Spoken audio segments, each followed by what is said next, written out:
All right, guys, so we're going to go through an example of kinematics using free fall. And one thing that I want you to recognize is that throughout this video, we're only going to use the three main kinematics equations. There's multiple others, but these three, you can base almost everything off of these three in your basic definitions, all right? So here they are. And these are all based roughly on the equations that are used in AP Physics. And so whether you're going in there or not, you have a little bit of idea of what they would see in that course. All right, so we're looking at a student who is standing up on a cliff and will be throwing a rock up in the air. All right, now I always like to draw the picture first, just so that I have a really good visualization of what's going on. It does tell us to ignore the height of the student, so all that matters is that the cliff is 30 meters tall, and it's a good idea to include your units in your drawings.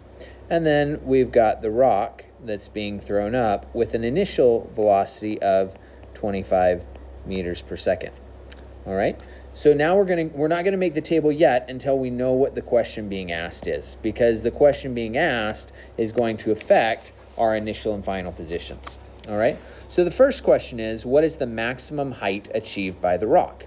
All right, so of course it's a good idea to start at the beginning, right? Don't use any other starting point unless you've got a really good reason for it. So this is going to be our initial position. At that initial position, we do know a couple of things. So we're going to go ahead and make our chart over here. We've got initial position, initial velocity, final velocity, acceleration, and time. We're going to say that our initial position is 0 there, and that's fine, 0 meters. Now, some of you may be concerned about, well, what if we go down here? That's just below 0. It'll be negative. That's fine. Positives, negatives, it's just that's what the direction is, right? So that's 0. We're going to find upwards as positive. All right? So the final position, that's up here at its maximum height. And you may say, well, but isn't it going to go down after that? No, it doesn't matter. For the situation that we're looking at the information we want is the maximum height. And if that's somewhere in the middle of our question, we won't be able to solve for it. Our kinematics equations only deal with the initial and the final. So we're going to identify the maximum height as the final time, the final position, the final velocity. So that's actually what we're looking for. So I'm going to put X there to remind me that that's what I'm looking for. If I don't have it, I'm going to leave it blank. But if I'm looking for it, I'm going to put the variable there. It does give us the initial velocity. Notice that it's only going up and down. We don't have any horizontal here. If you have horizontal as well, that's going to change the question significantly, and you should go watch one of the videos about the two-dimensional kinematics. But this one, it's just going up and down, so my initial velocity there is 25 meters per second. The final velocity, now here's the tricky thing. The final velocity we actually have. The final velocity is the velocity when it gets up. Remember, we defined that maximum height as the final. And if you think about it, the rock was going up, and then after that position, the rock would start coming down.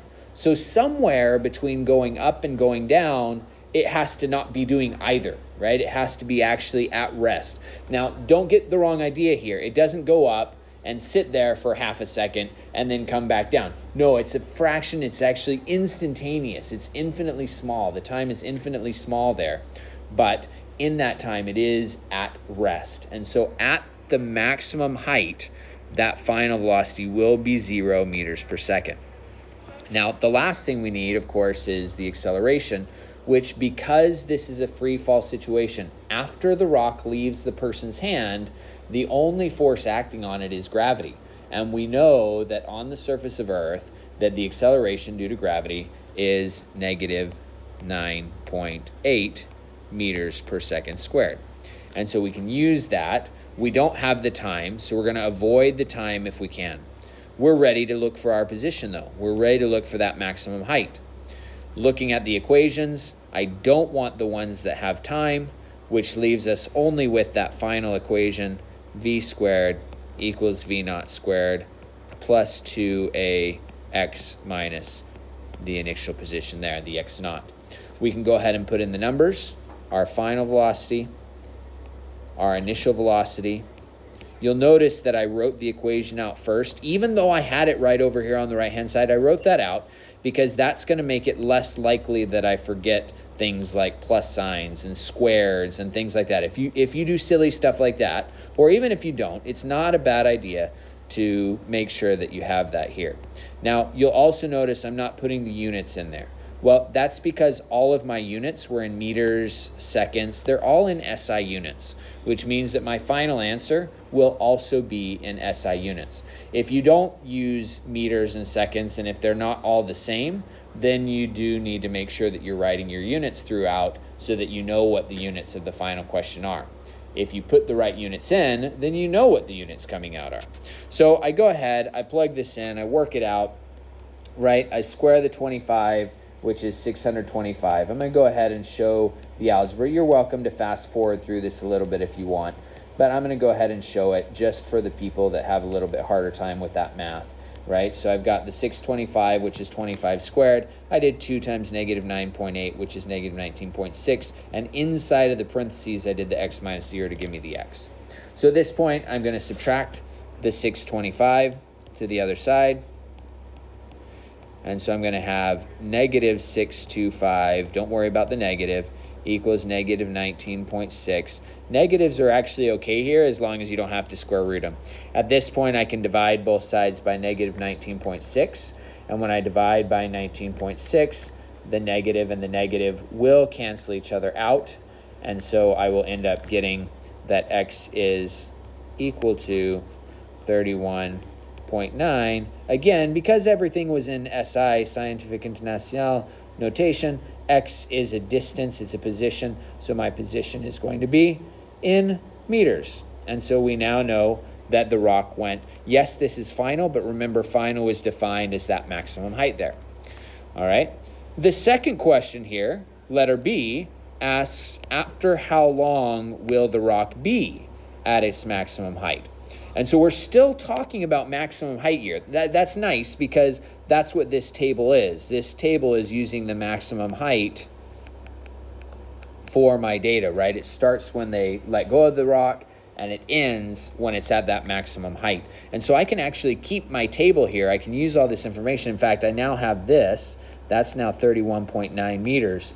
And now I can solve for t. Now, I don't want to use the last equation because that doesn't have t in it. So I'm left with one of the other two equations. I'm going to choose the one that doesn't have a quadratic equation in it. All right, I'm going to choose this one because I don't really want to have to mess with the t squared. Sometimes you won't have a choice, right? And sometimes you'll have to use that one. And sometimes you have the time, which means it's not a big deal because you just square it anyway. But when you're solving for t, if you have a choice, let's avoid the quadratic. We'll just stick with the linear. And so we'll go ahead and use the v equals v naught plus at. And we will go ahead and put the numbers in. We can use the numbers that we have. A 0. The v naught was 25. The acceleration was negative 9.8. And then time. So we subtract the 25 to the other side. So we have negative 25 equals negative 9.8 t. And then we take that 25 and divide by the 9.8. Sorry, the negative 25 and divide by negative 9.8, which is going to give us a time of 2.55 seconds. Sorry, my decimal isn't showing up. There we go. Perfect. Lovely. There we go. So you got the time at the maximum height. Okay. Hopefully that's okay. You can obviously pause, rewind, whatever you need to get through that. Letter C is asking a different question now, right? Letter C says, what will be the speed of the rock when it comes back to the height it was thrown from? Okay, so we're no longer talking about the maximum height. We're talking about back to the height, so it's going to go up. And then we're talking about how fast is it going to be traveling when it gets back here to the height that it was thrown from. So what that means is that we can't use this table that we were using before because that had initial and the final being that final up at the top. So what we're going to do is we're just going to delete all this stuff we had before. Boop, doo, doo, doo. Man, I could be that Muppet guy, the Swedish chef. That's all he says throughout the whole movie. Doo-doo-doo-doo-doo. All right, there we go. We've got him gone. We're going to now look at a new situation where it's coming back to the height it's being thrown from. So we'll switch now. We're going to create a new table. Again, x naught, x, v naught, v, a, and t. Now, here's kind of a cool thing. Your starting point, you can either choose the beginning, right after the rock is released, or you could actually start up here at the very top. You could make that your starting point. This is kind of one of the neat things about kinematics is that you can define your starting point as long as you only use information from that starting point, right? If I choose to use the top as my starting point, then my initial velocity will be 0, because remember at the maximum height, the velocity is 0, right? Then I can define that position to be 0, right? So it's up to you what you want to do there. In my mind, it's easiest to still just name this initial position to be 0, all right? And part of the reason for that is because if I do that, then I can still keep this initial throwing height as 0. So my initial position is 0 because I'm starting at the moment when they release the rock. I can then use my final position is also 0 because the rock has returned to the height that it started from, which means it's gone up and come back down. And so its final position is the same as the starting position, right? It's come back down. Now the initial velocity is 25 because that's the speed it was when it was released. The final velocity, that's what we're looking for. What's the speed? So I'm going to put a variable there to remind me of that. And of course, the acceleration, we know that. The acceleration is negative 9.8 meters per second squared. Now, the time, I don't know, but nor do I need it. And so again, I'm not going to choose an equation that has time in it. I'm going to go with the one that does not. So we're going to write out v squared equals v naught squared plus 2a x minus x naught. We'll put all the numbers in. We're finding that final velocity. We have the initial velocity, which is 25 squared. We've got 2 times negative 9.8 times 0 minus 0. All right. Now watch this. You're going to like this. What's going to happen when I do that 0 minus 0? 0. That's right, Mr. Bywater, it's 0. What's going to happen when I multiply this 0 times that negative 9.8? It's 0. Good job, Mr. Bywater. So that's going to be 8. And then what happens when I multiply that 0 times the 2? It's 0. That's right. So we get 0. So basically what we're going to end up with is v squared equals 25 squared, because all of this stuff down here is going to end up being 0. Now, what does that tell us? Well, it means that v squared equals 25 squared, which is 625. And then I'm going to square root it, and shock, I'm going to get v equals, now remember, if you square root, it should be positive or negative, right? When I square root that, positive or negative 25. My final answer is going to be that the speed of the rock is 25 meters per second.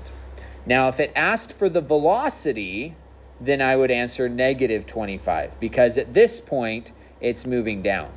Initially, it was moving up, so that was a positive 25. Now it's moving down. That's why we actually get the plus and the minus here, is because it represents the 2 times. The equation doesn't know we're looking for the final, right? The equation just knows that we put in an initial position of 0 and a final position of 0. Well, at the beginning, it was 0 and 0, and so that would be your positive 25. The negative 25 is here at the end when it's heading downwards. So the speed when it gets back is back to 25. Now that should make sense, right? Because the acceleration is constant. So the time and the displacement upwards is the same and the acceleration is the same. Well, if the acceleration and the distance and the time are all the same, well, then the velocity should be the same as well. And so it's exactly the same speed when it returns, because it's had exactly the same amount of time to speed up as it had to slow down previously. So my velocity is 25, my speed is 25 meters per second. Okay?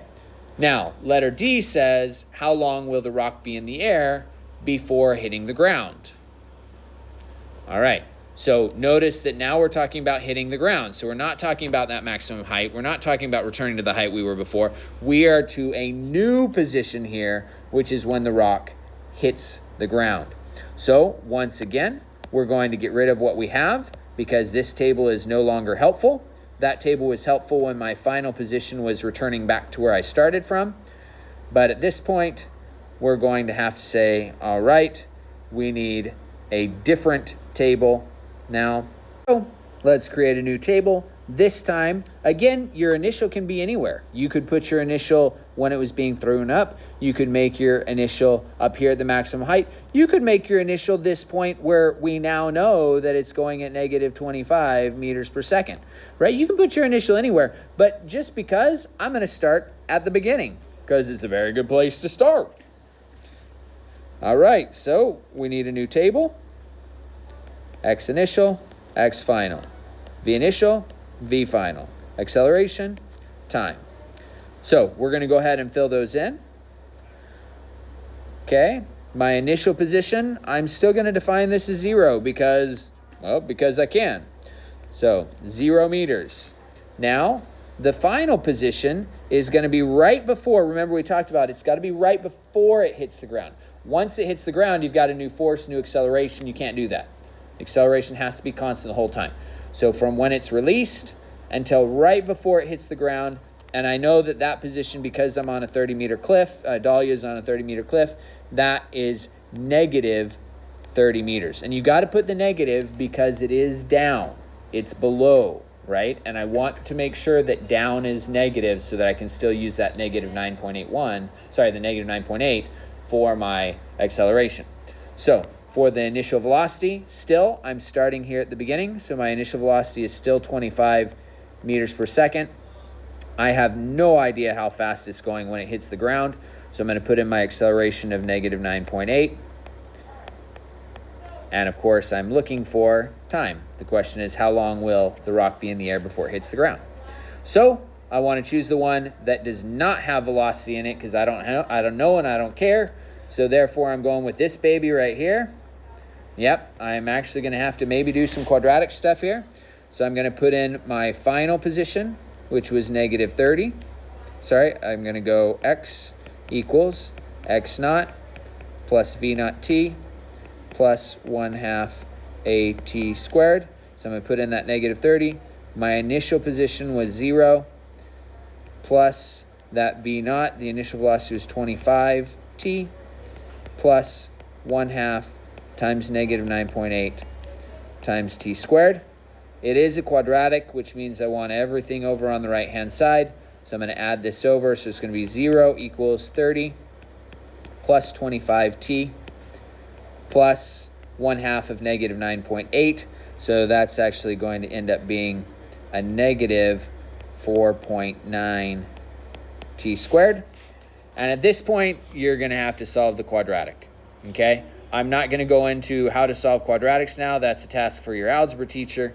You can either use quadratic formula. You can use your graphing calculator if you've got that. You can factor it if you want. Factoring is probably not a good idea here because of the decimal, but you're welcome to solve that quadratic however you want.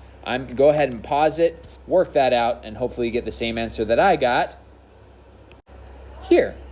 And you see I got two answers when I did that. One of them is a negative value, so I really don't care about that one.